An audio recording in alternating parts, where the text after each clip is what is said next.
Sa karagdagan pa nating mga balita, sa pagpapatuloy ng inyong pagsubaybay sa palatuntunang CMN Pilipinas na napapakinggan live nationwide via satellite at sa mga impila ng radyo ng Catholic Media Network sa iba't ibang lalawigan sa ating bansa.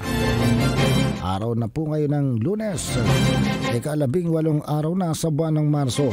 Ako pa rin ang inyong lingkod, si Ariel Ayala.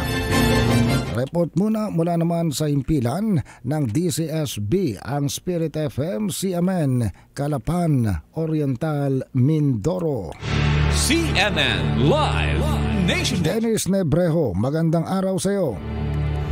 Kasamang Ariel, magandang araw sa iyo, magandang araw Pilipinas. Dakong alas 6:35 ng gabi noong Biyernes, ika-15 ng Marso, nahuli ng Victoria Municipal Police Drug Enforcement Team ang isang 35 anyos na residente ng Barangay Zone 2 sa bayan ng Pinamalayan dahil sa paglabag sa RA 9165 o pagbebenta ng iligal na droga.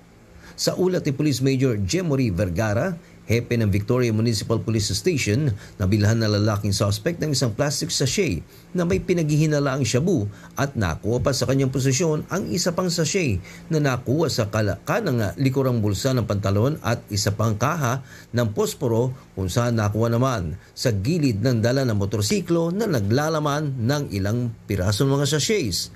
Maliban sa 3 sachet ay kinumpiska din ang kaha ng posporo, 2 aluminum foil strip, lighter, 600 piso na personal na pera, Android cellphone, dalang motorsiklo at buy-bust money na 500 pesos.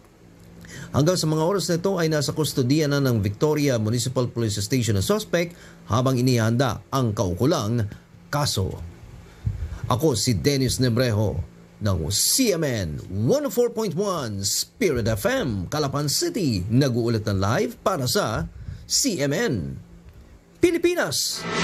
CMN Live Nationwide. Maraming salamat Dennis Nebrejo mula po naman sa impilan ng DCSB, Spirit FM, CMN Calapan, Oriental, Mindoro.